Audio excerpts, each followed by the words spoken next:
வணக்கம் friends, welcome to Dakshata சமையல். இன்னைக்கு வீடியோவில் நம்ம என்ன ரெசிபி பார்க்க போறோம்னாங்க சங்குப்பூ சர்பத். வாங்க அது எப்படி செய்யறதுன்னு வீடியோக்குள்ள போய் பார்க்கலாம். சங்குப்பூவில் நிறைய மருத்துவ குணம் இருக்குங்க. இப்போ நம்ம சங்குப்பூ சர்பத் செய்யறதுக்கு நம்ம சங்குப்பூ எடுத்துக்கலாங்க. சங்குப்பூ சர்பத் செய்யறதுக்கு ஃபர்ஸ்ட் அடுப்பில் ஒரு பாத்திரம் வச்சுக்கலாங்க. அதில் நம்ம 300 ml தண்ணி விட்டுக்கலாம். அடுப்பு இப்போ ஹை ஃப்ளேமில் தாங்க இருக்குது. பாருங்க, தண்ணி நல்லா கொதிச்சு வந்துருச்சு. இப்போ அடுப்பு ஹை ஃப்ளேமில் தான் இருக்குது. நம்ம 15 சங்குப்பூ எடுத்து நல்லா கழுவி இந்த கொதிக்கிற தண்ணியில் சேர்த்துடலாம். பாருங்க, நல்லா கொதிக்க கொதிக்க நல்லா கலர் மாதிரி வந்துட்டு இருக்கு. பாருங்க, நல்லா கொதிக்க கொதிக்க இந்த சங்குப்பூவோட எசன்ஸ் எல்லாம் இறங்கிட்டு இருக்கு. கலர் நல்லா மாறி வந்துட்டு இருக்கு. இப்போ நம்ம 2 டேபிள் ஸ்பூன் சர்க்கரை சேர்த்திக்கலாம். அடுப்பு இப்போ ஹை ஃப்ளேமில் தாங்க இருக்கு.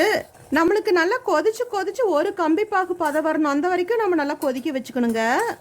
நல்லா கொதிச்சு கொதிச்சு சர்க்கரையெல்லாம் நல்லா கரைஞ்சிருச்சு. ஒரு கம்பி பாகு பதம் வந்துருச்சு. சிரப் மாதிரி வந்துருச்சுங்க. இப்போ நம்ம அடுப்பு ஆஃப் பண்ணிடலாம். இப்போ நம்மளுக்கு இது ரூம் டெம்பரேச்சர் வரணுங்க. நம்ம அது வரைக்கும் நம்ம வெயிட் பண்ணணும். பாருங்க, இப்போ கம்ப்ளீட்டாக ஆறிடுச்சு. நம்ம வடிச்சுக்கலாம். இப்போ நம்ம ப்ரிப்பேர் பண்ணுறது எப்படின்னு பார்த்துக்கலாங்க. ஒரு நீளமான பவுல் எடுத்துக்கலாம். அதில் நம்ம 2 டேபிள் ஸ்பூன் நன்னாரி சர்பத் சேர்த்திக்கலாங்க. சில்லுன்னு வேணும், அதுக்காக நம்ம ஒரு 3-4 ஐஸ் கியூப் சேர்த்திக்கலாங்க. நம்ம ரெடி பண்ணி வச்சிருக்கிற இந்த சங்குப்பூ ஜூஸ், அரை மூடி எலுமிச்சம்பழம் பிழிஞ்சுக்கலாங்க.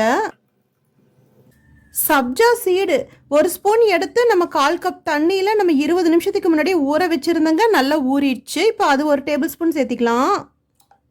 2-3 புதினா இலை சேர்த்திக்கலாங்க. 150 ml அளவுக்கு நம்ம நார்மல் வாட்டர் சேர்த்திக்கலாம். இப்போ ஒரு மூடி போட்டு இப்போ எல்லாத்தையும் நல்லா நம்ம ஷேக் பண்ணிக்கலாங்க, நல்லா மிக்ஸ் ஆகிறதுக்காக. பாருங்கள், நல்லா ஷேக் பண்ணிட்டோம். இப்போ நம்ம பரிமாறிக்கலாம்.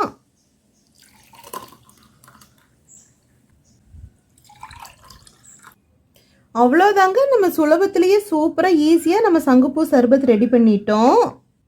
நம்ம சேனல் பிடிச்சிருந்தா லைக் பண்ணுங்கள், கமெண்ட் பண்ணுங்கள், ஷேர் பண்ணுங்கள், சப்ஸ்கிரைப் பண்ணுங்கள். அப்படியே பக்கத்தில் இருக்கிற பெல் ஐக்கானையும் மறக்காம கிளிக் பண்ணுங்கள். தேங்க்யூ.